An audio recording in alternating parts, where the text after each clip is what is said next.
This is Gilbert Andrew Garcia. Listen to my radio show, A Tip from Gilbert. Talk, inspiration, and prayer every Monday from 11 a.m. till noon on Houston's gospel leader, KWWJ. 1360 AM and streaming live on kwwj.org. Listen on the legendary KYOK 1140 AM and streaming live on kyokradio.org. KCOH 1230 AM, The Source. On San Geek Radio 95.1 FM 1460 AM. And Aliento Radio 101.7 FM and 1540 AM. Call in at 832-570-8075 and follow me on social media. See you then.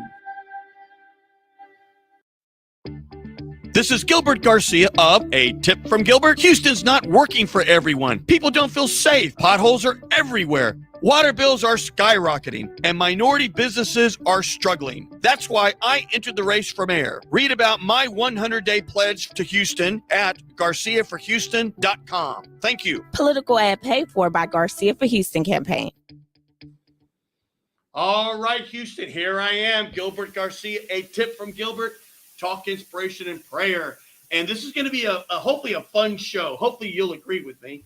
I can't quite myself though, Mr. Producer, so hopefully I can be heard on the radio. But I have my partner, Ruby Dang, here with me. Ruby, hi, welcome Gilbert. to A Tip from Gilbert again. Great. It's great to be here, Gilbert. And happy Monday, everyone. Happy Monday. You're going to be looking at me. So step back a little bit. And then, of course, we have Daisy Marin here. And Daisy's going to come on because there's all kinds of interesting things going on in her life. I think one of the things I want to first say is, so this weekend was, of course, all the rage has been Barbie and Oppenheimer. That's now right. I can hear it, Mr. Producer. And, of course, you know, my kids saw Barbie without me because they just couldn't wait. And I guess it's about, like, female empowerment. So I can't wait to see it. I haven't seen it, but I'm going to see it. But I did see Oppenheimer with my daughter. And I got to say, I kind of don't know what all the hubbub's about. Because, you know, there's all this loud music and all this stuff. And all it is a bunch of physicists talking about physics. I mean, it's just a bunch of physics people talking about physics. And, of course, the music's behind and it's building. And you're like, wow, listen to all this physics. And I don't know. It just didn't grab me like everybody else. And, of course, it was like 3 hours long. I mean, can you imagine 3 hours? Most of the time for a 3 hour block, you're sleeping. Yeah. But I mean, seeing a movie for 3 hours, it's got to get you going. The music got you going and you're like, realize it's just a bunch of guys talking about physics. Well, I didn't get to see the Barbie or the Oppenheimer, but I'm sure they're both great movies, right? I mean, that's right. But it was just interesting, the whole Oppenheimer. And then it talks all about, was he a communist? How was his communist stuff? And you know, I don't know if he's a communist, but it just talked about him being a communist. And it really, I think, missed something because they had the big explosion and the mushroom cloud for the test. Mm-hmm. But then they just sort of glossed over the role the bomb played in World War II. And I thought it had a great opportunity to really, you know, show some, like dropping the bomb over Japan and all the mushroom cloud over Japan or something. You know, you don't have to show all the people, the death and everything, but you could have done something so people recognize that we should never have a nuclear war. We just cannot have a nuclear war. You know, on that, you know, yeah, how horrible, right? But looking at it from a different perspective, as I had the opportunity to visit Japan a few years back, and I went to Hiroshima. Did you really? And I went to the museum, and it was, I mean, it's very moving to see some of the artifacts that are displayed there and how horrific it was, you know, from to be able to witness it, you know, as you're walking through the museum and so much damage and destruction that had, it was very moving. Well, let me ask you this. I never knew that about you. Mm-hmm. Obviously, I knew you've been to Japan many times to see your brother, who, of course, was a commander and a very successful naval career. And now, of course, he works as Metro as one of the leaders there. But and of course, your husband was, I guess the right word is a Vietnamese refugee. Correct. Is that the right word? Yes. Refugee? Yes. And now he's a citizen and all that, but he escaped Yes. during the terrible times in the 70s. Yeah. So let me go back to something. So when you went to this museum, first of all, the city, was it Hiroshima? Yes. Is the city like modern and beautiful? Yeah, no, it was beautiful. Well, my whole trip to Japan was beautiful. It was very welcoming, very clean, very safe. And so the great thing is transportation is near and dear to you. I know that. We had the opportunity to get on their bullet train and just go from one end to the other. No kidding. And one of the stops was the museum there. And my kids were a lot younger. They were probably maybe 4 and 6, but they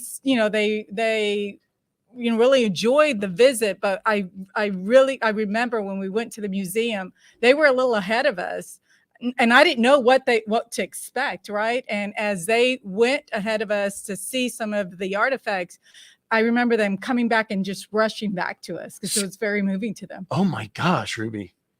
And you remember it. Obviously, it's touching you. It is. Because you remember how it touched them. It was. Oh my gosh, Ruby. I have seen some of the pictures.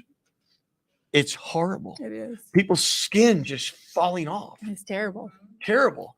And these are, just civilians. They're not military people. They're just civilians going to work. Right. That is why, and thank you for sharing that. I know it's very really personal for moving. you. That is why we just can never have a nuclear war. Exactly. And I just thought Oppenheimer missed that opportunity. And maybe at the end, they should have shown the museum. Yeah. I mean, that would have been a wonderful thing to have done. So in the museum, obviously the museum is probably the different things are written in Japanese, I guess. But it's translated in It English. is? Yeah. And it's really interesting because they have photos of like before and after, and Of buildings and things? buildings, of cities, of like kids playing out in at the parks, and to see how full of life it was, and then in 1 second how it was destroyed. Wow. Yeah. You gave me goosebumps. Yeah, it was really Well, I think Oppenheimer was missing that. You just now gave me more than Oppenheimer did. And of course, please go see it and all. But at the end of the day, I just felt, I don't know, I was kind of a letdown or something. And of course, I don't have it there, but I will have it later on my website. Of course, my daughter and I went to the late feature because that's how she is. She wants to be late. And it was like almost 1 o'clock when we finished because we went at 9:30. It's a 3-hour movie. Yeah. And of course, they have one of those Barbie boxes, like a Barbie, like they sell the Barbie dolls, but a big one. And I had to take a picture with my daughter in a Barbie box. Oh, no. Yeah, so I have one of those. I didn't have a prayer today, but I want to read something that has stuck with me since I was in high school. And I've had this since high school. And it was something that some copy machine place would give out. And that's why it's all faded. See that, Ruby? It's all faded. Yeah. And it has just touched me. Mm-hmm. So I want to read it to Houston.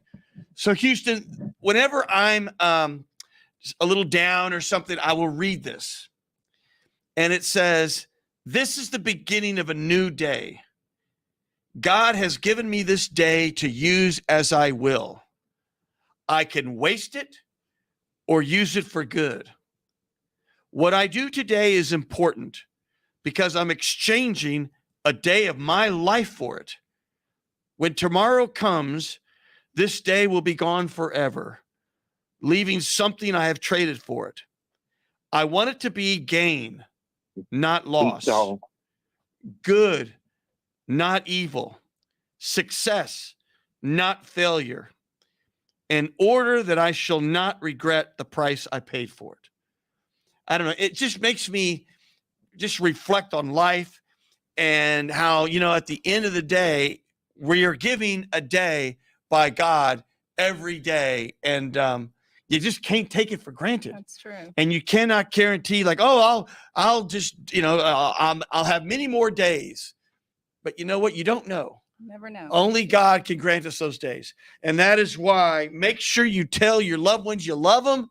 Make sure you call your mom. Make sure you do those things because you may not get another chance. We have a caller already, Ruby. Do we have a caller? Dominic. I don't know if it's Dominique or Dominic. It's Dominic. It's Mr. Metro. Dominic, what do you got for me, man? Well, I was going to talk about something else, but the topic here, and I don't think people realize something. Talk to me. Okay, and this does deal with the two atomic blasts. My dad was in the Pacific Theater during World War II. And every so often he would say something like, "We can't have nuclear war," but he never explained why. This was back in the day where men held their anger, their tears, and stuff like that, that wasn't healthy. But anyway, toward the end of his life, he said, "I saw, I saw the mushroom," which means, okay, it affected him, and he was on a ship away from one or both of the sites that were nuked. But not only that, Gil, he died of cancer. My question is, was the seed for the cancer his exposure to radiation?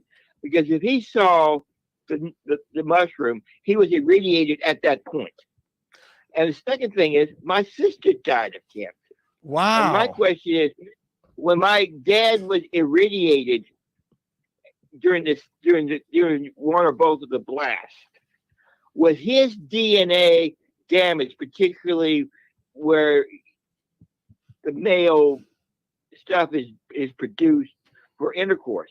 And my thing is, this has not just been a Japanese issue for healing. It affected more people.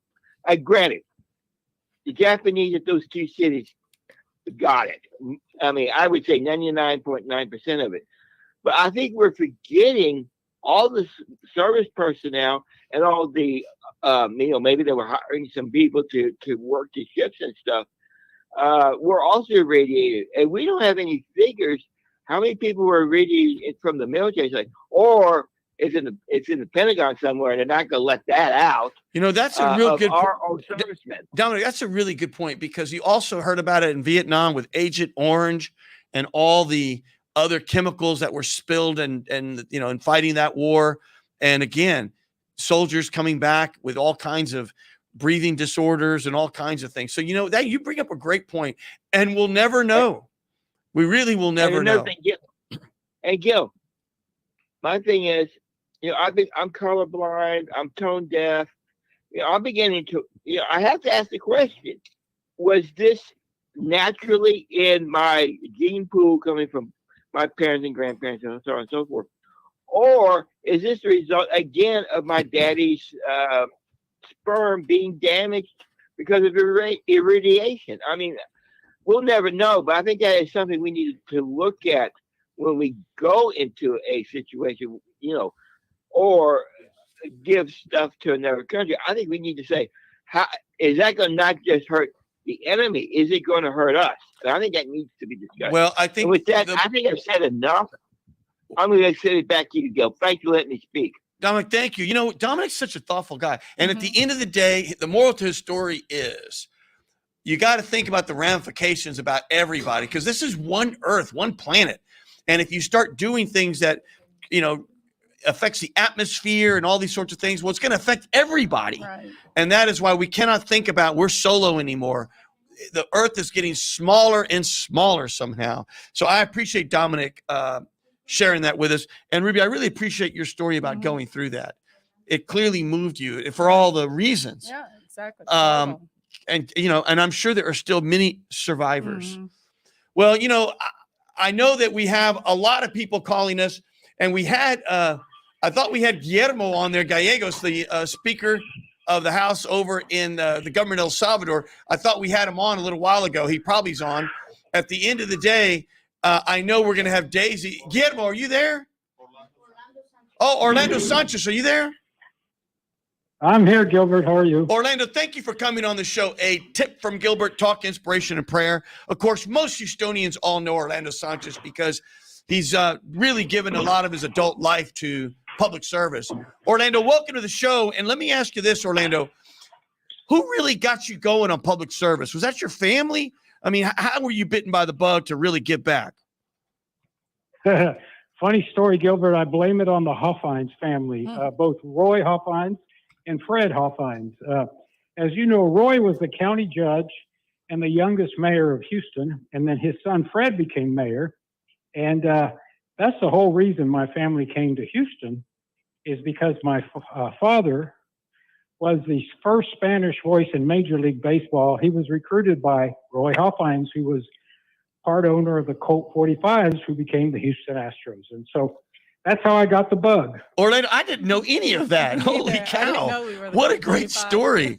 So when you, yeah, and of course, Orlando had a very successful term on city council. When you got on city council, what did you learn? What stuck with you most?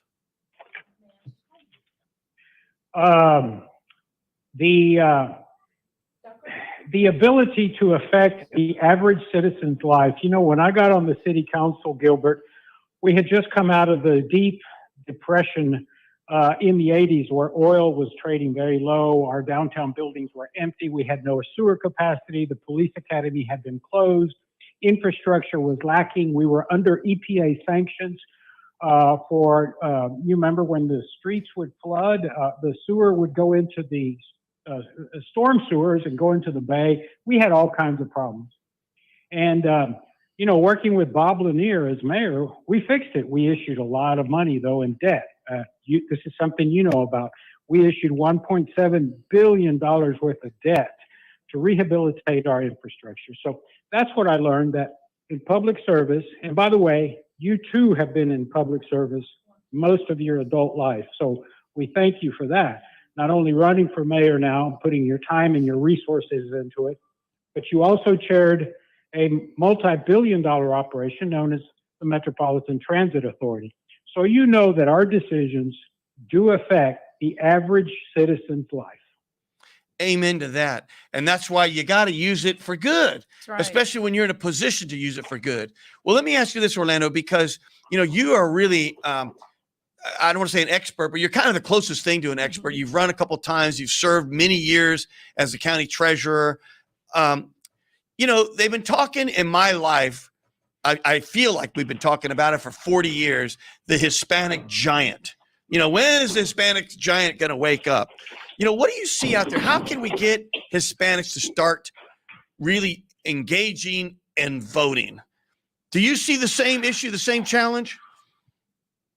Yes, we have been asking that question ever since the days I used to volunteer with the Southwest Voter Registration Education Project.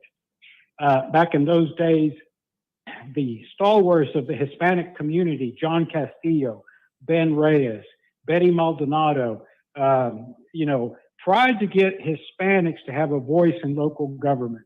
Gilbert, in 1995, when I was elected, we had half a dozen members of the city government were Hispanic. Wow. We had John Castillo. We had Orlando Sanchez. We had Gracie Sines. We had Gabriel Vasquez. Wow. We had Sylvia Garcia as controller, and we had District I forgot his name, a famous family from the East End. Fraga. Members of this. Felix Fraga. Felix, yes. Six members, half a dozen members of the Hispanic community, 2 at large, and the rest, 3 at large. Me, Gracie, and Sylvia all got elected at large. And we had city council members. And today, Gilbert, in spite of the fact that the Hispanic community has grown to well over 40% of the population of Houston, we are down to one little bitty Hispanic who gets elected with 3,000 votes. Wow. It's sad, it's pathetic, and that's the issue. How do we inspire a community that has no voice to stand up and have a voice in the local government? Well, I know you're trying because you're on the ballot for controller. And, you know, controller is one of those things that, if you don't mind me saying this, it's not necessarily the sexiest office, but you know what? It's important. Yep. And you need people who know what they're doing, and you certainly do. You want to tell us a little bit about, I mean, I know things are just now getting going on that race. What do you see as the most important issue? Well, something that you probably are talking a lot about, Gilbert, and that is the city's financial situation. Yes. We're not in great shape financially. You're a financial expert. You have spent your entire life in the bond industry, and you know about debt. And so what Houston has done, it has promised a lot, in particular to the pensions, the police, the fire, and the municipal. But we've borrowed to meet those debt requirements. And while they try to tell us that they went to the legislature 6, 7 years ago and fixed it, they didn't. The pension liability next year for police and fire grows by several $1 million. Now, guess who pays for that? We do. The taxpayers. That's right. Yeah. So what's happening, Gilbert, as you know, the city of Houston only has 2 paychecks, property taxes and sales taxes. And what's happening is almost half, maybe 60% of that goes to pensions and salaries. So that's why we don't have an academy for the police. That's why our fire stations are falling apart. That's why we don't have enough equipment in the ambulances. That's why their fire trucks are, in disrepair. So we've got some real serious challenges, Gilbert, and I know you know all about it. Well, Orlando, I really appreciate you calling in, and I really think that you've done a good service for the community. I hope you call in again and just let us know what's going on the campaign trail and let us know what you're seeing out there. Well, thank you, Gilbert, and thank you for sacrificing your time and your family's time with your wife, your children, your extended family. You and your brother Roland have a long, storied history in political activity in Houston, and we need more Gilberts to get involved. So that's what I encourage everybody. If you haven't registered, please register, and for Pete's sake, vote November. Amen. Thank you, Orlando Sanchez. Houston, that was Orlando Sanchez, of course. He's been our county treasurer. He's been a councilman, good citizen, and now he's a candidate for city controller. And, he just, because he's been around, Right. he just knows a lot. Yeah. You know, I wish we could somehow stir up the more voter participation. But I mean, like you said, I think that's something we've been trying to solve for a long time. well, I have been on the campaign trail, as you know. Mm-hmm. And of course, I don't know if this is a good sign or a bad sign, but all of a sudden I'm getting people like throwing stones at me on the right and the left. I mean, I don't know. I mean, I don't, doing something. does that mean I'm doing something right? Yeah, exactly. And one council member who's a council member now, and if you really make me, of course, I'll say her name. It's just one of those things. I guess campaigns bring out certain feelings of people. Not me, because I'm just never run before, and I'm a soccer dad, and I have a company and this and that. But I guess it brings out something in people. So are you ready for this? Our building security man, Raul, Right. and everyone knows him. Everybody knows Raul as Raul because some people become legendary. You just know them by their first name, like Madonna, Exactly. or Selena, or Cher, or But so he's Raul, Right. and he was just a regular guy shopping, I think at Walmart, and he had on a Gilbert Garcia for Mayor T-shirt. You can see it right here, and on the back, I have it on my back. And this council member, followed him to his car, almost like harassing him. Wow. And it gets better or worse. So then he was there, and she says, "Sir, you tell Gilbert Garcia and his group that I'm going to be watching them because they tore down my sign." Oh my goodness. Can you believe that? Terrible. I mean, first of all, as if I have nothing better to do but to go tear down signs of any candidate. And why would I tear down a sign of a district council member? I'm not running against her. I mean, it's just quite hilarious. Well, I think it just demonstrates that people are just always even folks running for campaign. I mean, there's this almost hatred streak in there. Yeah, right? a mean streak. Yeah, and that's not the case. When you're in that position, you're speaking for so many folks, and remember that you're working for them. Yeah. So you ready for this? Ready for the Paul Harvey rest of the story? And I know we have lots of callers already waiting, but I got to finish this story. I just got to finish this story. I know there's a Mr. Tucker. I think Joaquin. I think there's a Miss Brittany. I'm going to come. Don't worry. So then, of course, I felt, because me, I felt, well, let me call her and, not necessarily apologize because I didn't do anything, but just reassure her that I'll make sure I'll tell my sign people, because I've got people putting up signs, all the candidates do, that we're not doing such a thing. And don't worry, but I appreciate her bringing it to my attention. Well, I couldn't even get her phone number. So I had one of my assistants calling, couldn't get her phone number. So then we called her council office and they were like, well, what's this about? Yeah. And I'm like, what do you mean what's it about? We're just trying to, isn't she a public servant? How do I reach her? So I had one of my schedulers, a scheduler, and I've never had a scheduler before, Houston, never. And I still have a hard time because I like to know what I'm doing. So I'm learning how to have a scheduler. Right. So I have my scheduler. She works at my firm, but she does some things for the campaign. So she calls and speaks to someone. And of course, they're giving her a third degree, and we just sort of let it go. The council member calls her and leaves the meanest message. Oh, terrible. Don't you ever call my council office and with anything about the campaign, because that's illegal. I mean, just said all this mean stuff. Oh. And it was the tone of her voice. By the way, we probably have that recording. And my schedule's all of like 23 years old. Oh. I mean, she's just What a an young experience for a young. I mean, maybe that's why folks don't want to get involved. Yeah, They she's just a feel young it's lady. just- yeah. getting reamed. And here's the thing. She never said anything other than, I'm trying to get your number for Gilbert Garcia. Can you believe that? It's terrible. I know. So I know you're kicking me under the table saying, who is it? Who is it? Who is it? It's Councilmember Shabazz. Wow. So Councilmember, I'm just letting you know, I didn't tear down any of your signs. So I'm just letting you know. And all we wanted was just your phone number to tell you. And because I wasn't able to get that, I'll just say it here on the radio. So yeah, no, we would never tear down your signs nor anybody else's. And I'm going to make my team know, don't tear down any signs. That's right. Because holy cow, it's just not the right thing to do. So anyways, I had to get that out of my system. It's off your chest. It's off my chest. So let's go to our next caller. There was a Mr. Tucker. Mr. Tucker. Yeah. Are you Good there, morning. sir? I'm right here. Talk to me, Mr. Tucker. You have me, Gilbert Garcia, a tip from Yes. Gilbert. Gilbert, Yes, sir. one of the question was, I didn't watch that movie, that Oppenheimer thing. But for one thing, it was too upsetting to me. Yes.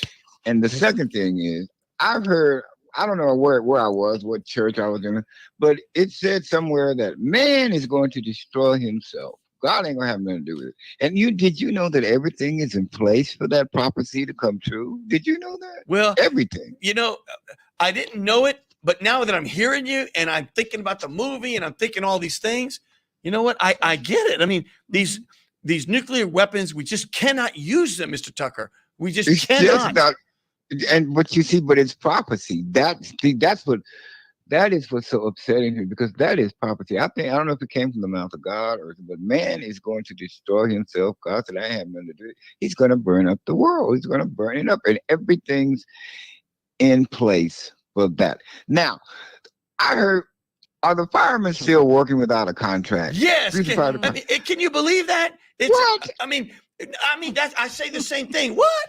I mean, it's been like 7 years. And That's what I'm saying. one of my partners, her husband is a firefighter. And of course, I've had Marty Langton on my show, the head of the union. And look, at the end of the day, no matter what you may think about this or that, and later in the future, I'll go deep into what really happened. But the bottom line is, Come on, Gilbert. What really happened? well, hold on. I said, what? Hold on, Mr. Tucker. Here's the thing. Are you ready for this?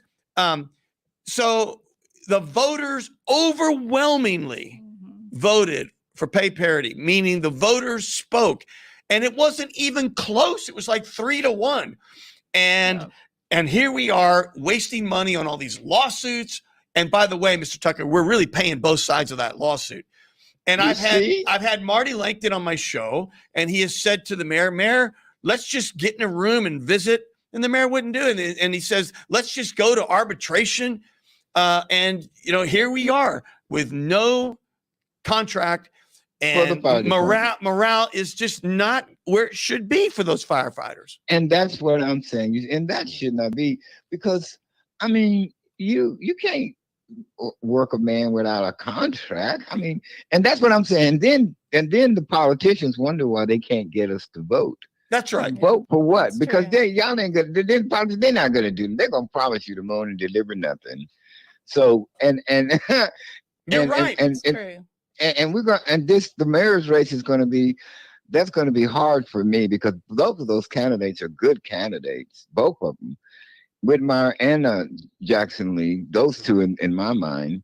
So I'm going to have a hard time Well, don't deciding, hey, but I'm by the going to way, be listening. Mr. Tucker, don't forget me now. I'm running for mayor now. Don't forget me. Oh, you really? Yes.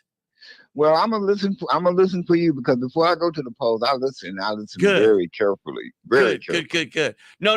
Okay. Listen, they are a long time. They've been on the ballot, 20 and 30 times right. each. Mhm. But I could tell you, I in particular have worked with the congresswoman, and I could tell you point blank, I think there's 5 Sheila Jackson Lees. Yeah. I really do, Mr. Tucker, because And she's everywhere. I think She's there's everywhere. 5. Yeah, of that's them. what I'm saying. I think And there's 5 of even her.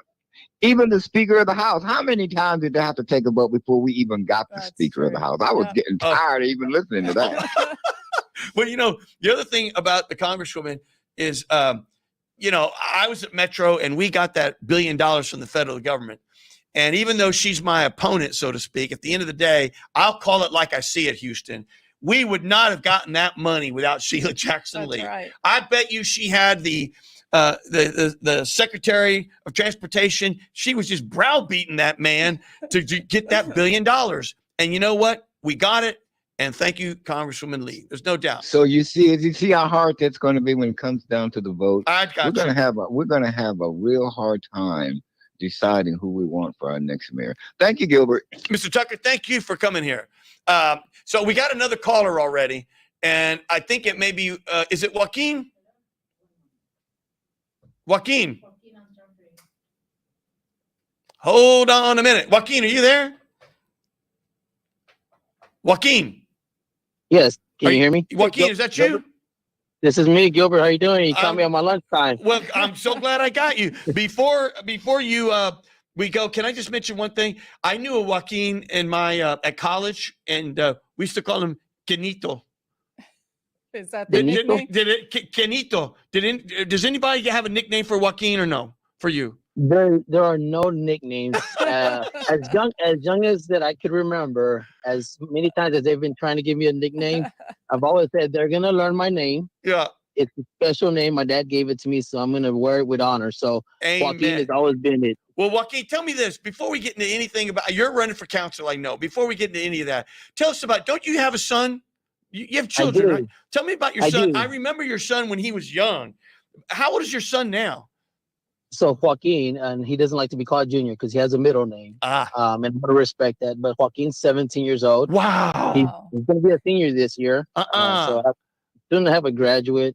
And then I have a soon to be 8-year-old Julian, Oh. a 5-year-old Lucas, and a soon to be 3-year-old Kalina. So we have a baby girl. And of course, my wife, Myra. Joaquin, Wow. you are a blessed man. So, Joaquin, Definitely. you have been in the community for, again, I don't know. You're a young man, but I think of you being in the community for like almost 20 years or something. Mhm. Even though you're a That's- young man, I really think, I don't even know when you started getting involved with the community, but it was a long time ago, right? It was. I was fortunate. One of my former mentors passed away. God rest his soul. He was my basketball coach in middle school. Who's that? But he was Johnny Soto. Oh, yes. Okay. Go And ahead. He was the chief of staff for John Castillo back Yes. in the late 90s. for I District remember. I. So that was my first kind of taste of this space. And then after that, I worked for what is now called Baker Ripley. It used to be called Neighborhood Centers. And I used to manage youth programs for over 10 years. And then over the last 9.5 years, I've been working out of the District I office. So over 2 decades and I appreciate you calling me knew it. young. I knew it. Yeah, well, you are young and you look young, but you know what? You are very, very experienced. There's no doubt. And so you're running for Thank you. council in your district where you work for the councilman now, which is Councilman Gallegos. You work for Councilman Gallegos. So you're going to run for that district. What are you seeing out there? I mean, you know, I'm running for mayor. And one of the things that's been, I don't know, disappointing is how many people do not know there's an election. Do you get that, or is it just me? So I think it's definitely a common theme every election cycle. And if you're going to the larger base, then you're definitely going to hear that. I've been knocking on doors since April, and there are folks that don't know that there's going to be an election. And I think some of that is election fatigue because we have a lot of the elections are getting more and more hyped up, if I can say that. We just had a November election. We had a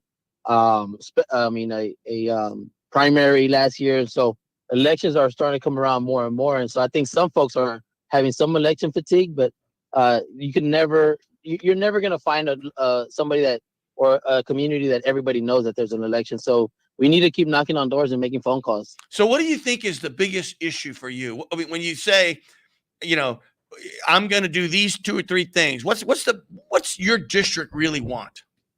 Yeah, so it comes down to basic services. You know, Yeah. I've had the past 9.5 years working out of a district office, and our phone calls, you know, those are all basic services that we're not at par. We've been growing, the city's growing, but the programs, if we can say that, right, for the city have stayed the same, and so we're not catching up to the population growth. One particular that I always harp on, because everybody, and I'm sure you can attest to this as well, trash, solid waste. Yep. It's probably one of the biggest things that folks call the office about. And, you know, if you think about it, you know, the city's grown, it's multiplied by almost 2 over the last, 10 years or so. And so you're still having the same solid waste routes that we had 10, 20 years ago. We can't keep doing that. We need to change our mindset, how this program works, and how we can make sure that the services that we're wanting to make sure that residents get, that they do get. And so basic services, that's on everybody's driveway, right? But then we talk about permitting, which help bring revenue to our city, make sure that the city continues to grow. Backlogs in the permitting office, we're understaffed, underpaid, but then there's also ways that through technology, I feel like we can help be more effective and efficient as well. So there's a lot of basic services that we definitely need to make sure we restart rethinking that foundations need to be first in the city. Good for you, pal. Yeah. I really think we need people like you in government, because you're young, you think differently, you're willing to think differently. And on the permitting side, I've lived it, my friend. I don't know if you know. Yeah. Number one, my wife and I built our dream house. Took us almost a year to get all the permitting. And then, of course, I was experimenting. I'm trying to, do my part on affordable housing. So my wife and I are building a couple of units there in City Gas. And you know what? It took us almost a year to get the permitting. Yeah. And that's just not right, because permitting in reality is, you should think of it as a revenue generator. And you need to get the permitting out there. You need to get the jobs. You need to get the people anchored in. You got to get home ownership, all those things. So we've got to do a better job.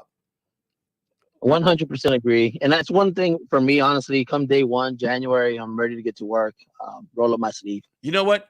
I believe it. Yeah. All right, Houston, that's Joaquin running for District I. Joaquin, thank you for calling in. Thank you for having me, Gilbert. Yes, sir. Thank you, Ruby. Yes, sir. Thanks, Joaquin. Interesting comment about the growth of the city of Houston. You see so much building, but I guess I didn't think about services like Joaquin mentioned. Yeah, and if you've been doing trash pickup the same way for 25, 30 years with all the new stuff. Yeah, I didn't think about that. It's kind of like Metro. You just think, well, it's understood, but there may be a new development, but the city will come pick up my trash. Right. I guess I didn't think about that. That's interesting. It's kind of like Metro. Comment. The bus network. Mm-hmm. We hadn't looked at the bus network in 100 years. Yeah. And when I was there, I said, well, golly, maybe people moved around. Yeah. But Ruby, so going back for a second, I'm just looking at my clock, because already time is flying on me. I must be doing something right as a candidate, because I'm getting attacked on the right and the left. Yes. And so I was attacked by a blogger. And, I was the only one that came out with my pledge to Houston. And I framed it, and I'm going to read it. But what's interesting is I have it there to show what I'm going to do in my first 100 days. And instead of saying, golly, way to go, you did that, his response was, well, how come you didn't put democracy? I mean, of course I believe in democracy. But I mean, I'm trying to put actionable items here. Right. But that was what he said to me. Your pledge doesn't have anything about promoting democracy. And, I was just like deflated. I'm just like, holy cow, come on. I mean, of course I support democracy. Of course I support job creation. I support peace. I support all those things. But at the end of the day, you can't put everything on your first 100 days. So this is what I have here. So it says, and I'm just going to read it here. We all love Houston. Houston should be in the same breath as the great cities in the world. Now, I didn't write this because I ran out of space, but I mean, when people talk about great cities, I don't mean we want to be better than San Antonio. Right. I mean, we want to be better than New York, London, Paris, Munich, Barcelona, Madrid, Tokyo, Seoul. We want to be one of the great cities of the world. And we should be. And it says here, as mayor, I pledge to complete or initiate the following reforms in the first 100 days. Join me to make Houston happy. Crime. Well, I want to expand community policing to improve response time. What does that mean? Well, you know what? The firefighters got it right. Yeah. And what's the fastest way to get to a fire? Have stations throughout the community. And that's what they have. Mm-hmm. We need to have police outposts throughout the city so we can get to crime faster. And so people will see a police presence, because just visually, that's a deterrent. Increase civilian employees to free up officers for neighborhood engagement. What I don't know, but what I hear anecdotally, is we have a lot of officers doing paperwork. Mm-hmm. Well, we need to get civilians doing paperwork so we can have our police officers doing police work. Improve law enforcement coordination among jurisdictions. I'm told that they don't have the radios to communicate, all those Wow. things. My goodness, if you've got HISD, Metro Police, you've got the sheriff, you've got, all the small city police, you got the constables. Well, my goodness, shouldn't they all be able to communicate? That So if makes someone sense. can say there's crime there, who's the closest? Right. That's I don't right. know. Maybe it's just too easy in our mind. Right. Transparency. You're going to love this. So we put the check registry online at Metro when I was chairman of Metro back in 2010. So if people want to see, if you want to see where your tax dollars are spent, you don't have to go through FOIA, which means Freedom of Information Act, and request it. All you got to do is go online and see. Well, I've been harping on it on this radio show. I've been harping on it for 2 years. And I have here placed the city's past 5-year check registry online. And this came out. I did this pledge in May. Mm-hmm. Guess what the city just did? They put their check registry online. Well, you got one down. I Gilbert. got one Let's- down. I got one down. And you know what? If that's what it takes, well, I feel like I accomplished something. Conduct an audit of the city's housing department to address concerns of corruption. You know, the housing director said that it was a culture of corruption in the I city. remember Right reading there. that. Yeah, remember that? Yeah. And the authorities raided it. Yes. Now, a raid means people with a jacket that says, FBI or DA just show up unannounced and they just take everything, all the computers. Well, that's what happened. Well, we need to audit that to see what do they know that we don't know so we can fix it. Conduct an audit of the city's health department to address issues surrounding the FBI raid. Guess Mhm. what else was raided? The health department. Right. And people I scratch their remember that. heads and say Yeah. the health department. Well, that's just like being able to have a permit to have a restaurant or something. Guess what? A lot of that COVID money came through the health department. That's right. Infrastructure. Implement improvements to the city's water system. I don't know what's going on there, but I want to find out. Yeah. All I know is I want to be able to open my faucet and I don't want to have to boil my water. This is Houston, Texas. We went to the moon here in Houston with NASA and everything else. We got to be able to have clean water, Yes. fix potholes. Oh, I mean, a dreaded how long pothole. have we been talking about potholes? I feel like I am potholed out. Yeah. And at the end of the day, one of the things I've heard is they sort of do a temporary patch, and I don't know what that means, but they're not really fixing the pothole. So it busts up again. Yeah. Well, all I know is I'm going to get into it and figure it out. Spend drainage fee money on drainage projects. You know what's Yes. happening? A lot of the drainage money, when we're taxed to be able to use to pay down the debt on infrastructure and then build new infrastructure, is not being used for that purpose. But that's what the voters voted on. And the city had this creative way of manipulating the formula.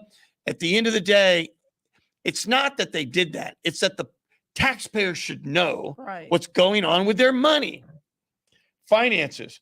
Well, we just need best practices. Institute financial best practices, write off worthless assets, and avoid structural deficits. Mhm. Because so much of what's going on is we're spending money and we don't have the revenue to pay for it. Right. So how did we get by? Well, we used the COVID money. Yes. You wouldn't run your house like that. No. You wouldn't run your business like that. My goodness, we shouldn't run the city like that.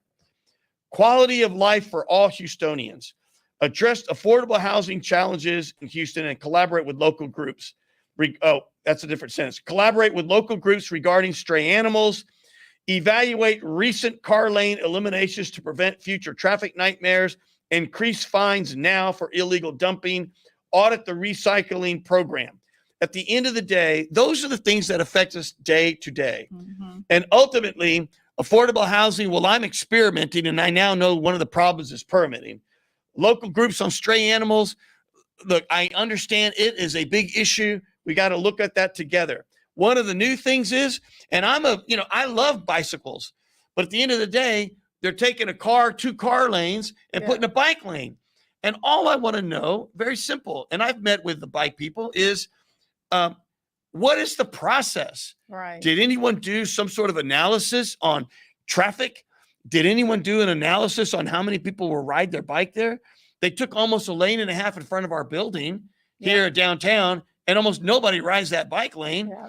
And all it really is, in my view, is scary trying to go into our garage. And I just pray as I look both ways, because it's going both ways, not the traffic, but the bike lanes, that I don't hit anybody. Oh, my goodness. Yep, I face that every day. Right? Yes. There you go. Again, illegal dumping, you got to hit them in their pocketbook. Repair government relations. Look, I'm not happy with Austin and all that. I'm sure none of us are. But at the end of the day, you can't just throw bombs at them. We got to work with them. They're our banker. They're the ones that control things like taking over HISD, and they're the ones that control things like the Harvey money and other disaster recovery. I'd get on a plane and go to Austin immediately and try to work it out, or at least repair those relationships. And I said, implement the will of the voters by entering into arbitration with the Houston firefighters. Well, guess what? They just passed a law, even though I've been talking about it for 2 years. They just passed a law in Austin to do just that. Well, I'm so glad that they just discovered Houston, because I've been talking about it on my show. I've had Marty Langton on my show for 2 years. So you saying you've got 2 down? I've got 2 down, Ruby. I've got 2 down. Here's another one. Engage with the TEA to understand the pathway for HISD success. Everyone is waking up saying, oh my God, how did the Republican, and I'm a Democrat, how do Republicans take over HISD and all this kind of stuff? At the end of the day, remember, that didn't just happen. It was going on for like 8 years. Right. And then they took it over, and the only people that have been hurting are the kids. Yes. And they're all Black and Hispanic, or most of them. And they're our future. They're our future. So I just want to find out, what is the pathway to success, and how can we get there faster so we can get local control back? Make City Hall work for everyone, because it sure works for the insiders and the lobbyists and all of that and the career politicians. So I said here, I want to place reasonable council member requests on the council agenda. Well, guess what? If you're a council member, you can't get anything on the agenda. The mayor won't put it on. Oh, that's Did you know terrible. that? I did not know that. And when I was chairman of Metro, I had the same authority, which is I could determine what's on the agenda and what's not. Mm-hmm. But at the end of the day, anytime I had any member of my board want something on the agenda, I put it on. Well, that makes Why? sense. Yep. That's the way you lead. Mm-hmm. And I'd rather the public know what we're talking about than we're talking in the cloakroom. Mm-hmm. And so I'm going to say to people, if you want something on the agenda, just come talk to me and we'll do it. Streamline the permitting process. Oh my gosh. And adopt market-based pricing. Look, if some developer wants to fast track their permit, well, let's charge them 20 times the amount. Yep. Maybe they'll pay it. And you know what we'll do? We'll use that money to subsidize others or to fix the streets. But at the end of the day, it's in our interest to go faster and get those things on the tax rolls. Let's see what else I got. Ensure a fair procurement process so insider influence is eliminated. We just saw what happened in the big airport. You know, these contracts are all about who's on whose team and all this, and who's the mayor's friend. At the end of the day, the right people should get it instead of people who are, I guess, have influence on votes. And my view is, how can you have people making money if they have no capital at risk and they don't know anything about the contract. Right. Yep. If they're making money, that's money then that's not going to the people. Oh my God, I'm on a roll here. So I want to just look at the procurement and redo it. Consolidate city departments to eliminate redundancies. There's got to be a way to look at all the departments. Everything should be on the table and make board appointments easier. And I want to eliminate conflicts. Oh my gosh. So I must have done something right, but ultimately I left off democracy and I left off lots of things. Like I didn't mention that I want to have fresh air, clean air, and I want to have jobs, but you can't put everything. No, you So I can't. must be doing something right. Must be. Oh my God, we have a lot of other callers, and I'm not even going to get to what I wanted to get to today because I've run out of time. I want to get to of course, I'm being attacked on this side. I'm being attacked on this side, and I want to get to that by, of course, the famous blogger, I'll give his name next week when we talk about it, who's just trashing the Uptown, and he keeps talking about Uptown, and it's of the metro, this and that. At the end of the day, and I have one of my candidates, one of my opponents, and he's a gentleman and a half, MJ Khan. He keeps talking about how bad the metro wasted money on the Uptown. Well, the punchline is that's not our project. Exactly. That was Uptown's project. Uptown right? built that. They designed it. They built it. Yep. Oh my God. We're going to talk about it a lot next week because I'm running out of time and I want to get to Daisy because there's extraordinary things going on with Daisy's life. But let's go. I got more to say. I know I have a caller. Who's my caller? Jay. Yes. Hello. Good morning. Jay, speak to me, pal. What do you got for talk, inspiration, and prayer? Am I on the road, Jay, or what? You're always on Well, road. first and foremost, I want to say congratulations on running for mayor because we definitely need someone like you on the seat here in Houston. I want to congratulate you on taking that decision because I think it's huge, is big for all of us. We want to thank you. And on behalf of the Salvadoran American community here in Houston, which, by the way, in Houston, where last time I heard the Hispanic community is at 48%, and we are the Salvadoran community is the second largest Hispanic community in Houston.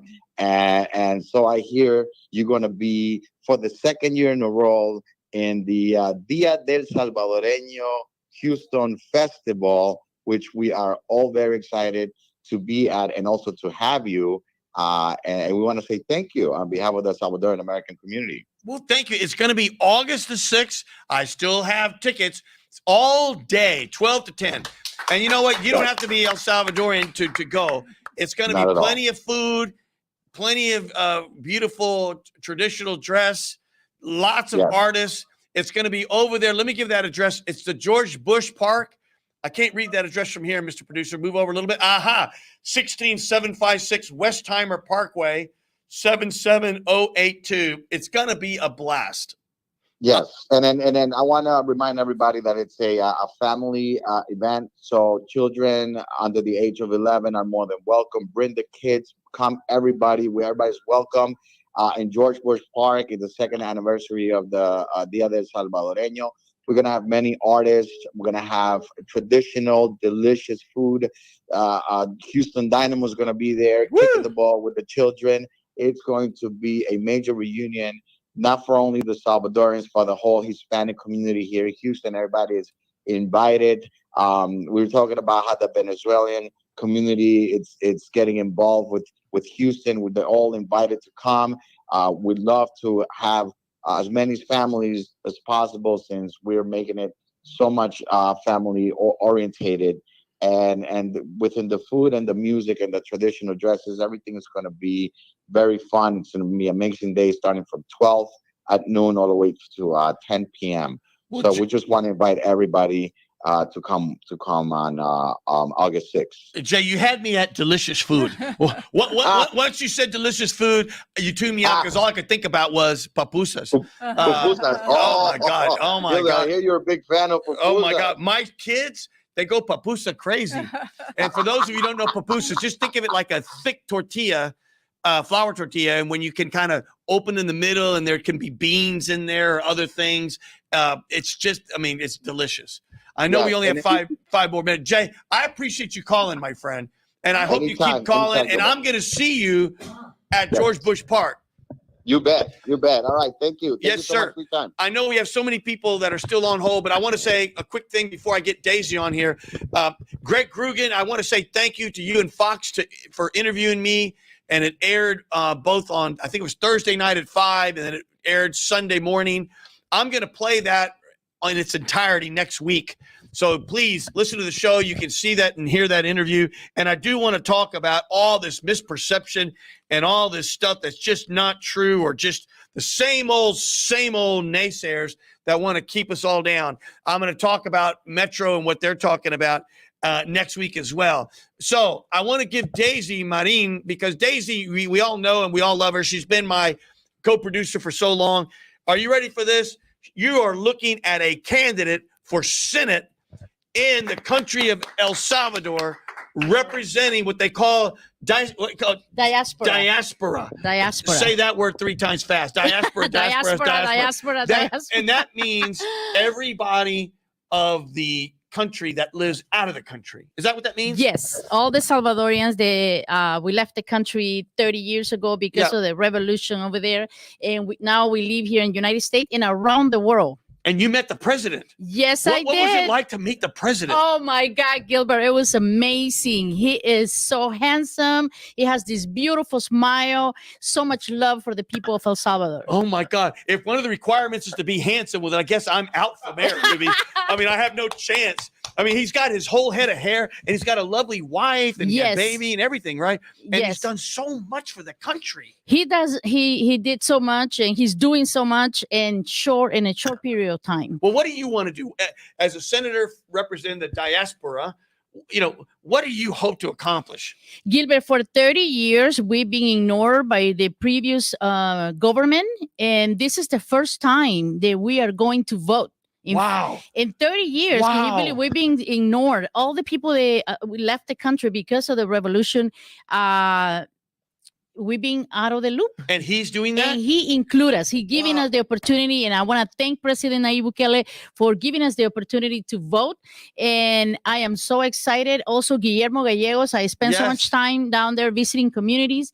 And he's doing so much for the country, keeping the country secure, safe. It's a beautiful place now. You see thousands of children walking on the street peacefully. Wow. And you couldn't do that before because of the gang members. And that's we take it for granted sometimes here in America. Yes. What goes on in other countries. Yes. We take it for granted. And for all our faults and this and that, just like family, we all have families and we get mad at each other from time to time. At the end of the day, you love your family. Well, you know what? We love our country, right? Yes. And this talk about defunding police and this, at the end of the day, when you're in trouble, who are you going to call? You're not calling Ghostbusters. You're going to call the police. That's yes. Right. And thank you, Gilbert. I want to thank you so much for your support to the Salvadorian community and for all the great things that you're doing here in Houston. I'm learning from the best. And I want to serve the way you do here.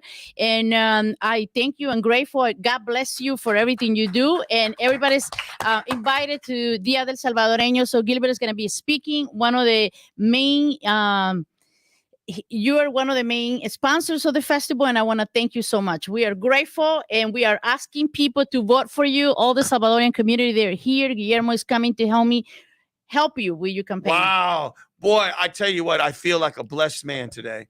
And, the thing about blessings are it has nothing to do with the size of, your wallet or anything like that. It has everything to do with, number one, God giving me another breath of life and another day of life. Yes. And then the people around you, having friends and family and people together. That's what it's all about. Look at the pictures last year. We had such an amazing time, and we're expecting double of the people because we had Telemundo, Univision, all the radio stations in the city promoting the event. And all I want is to serve my community and for us to be known hardworking people, and we come and support the economy. Look at all these it's sponsors, be fantastic. And you are on the top of the list, and I thank you so much for doing that for us. Well, my pleasure as always. I'm going to wrap up here. Let me just say this.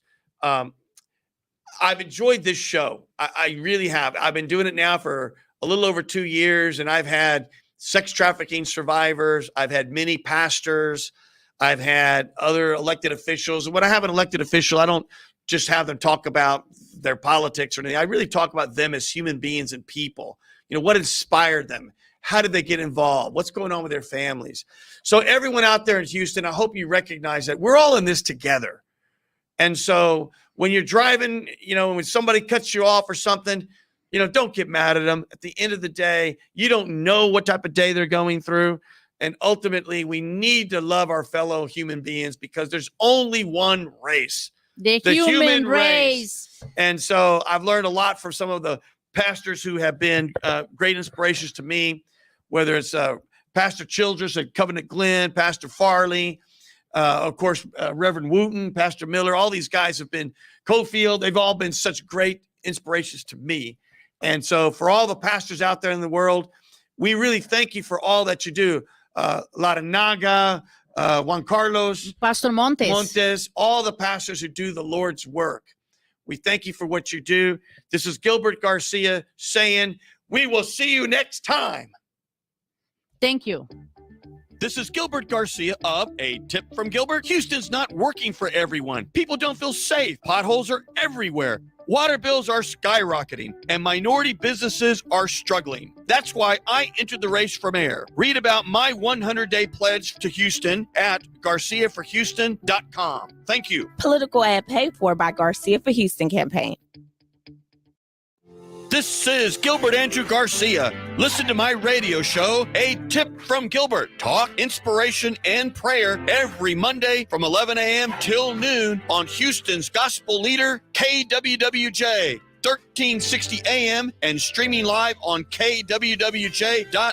Listen on the legendary KYOK 1140 AM and streaming live on kyokradio.org. KCOH 1230 AM, The Source. On San Geek Radio 95.1 FM 1460 AM. And Aliento Radio 101.7 FM and 1540 AM. Call in at 832-570-8075 and follow me on social media. See you then.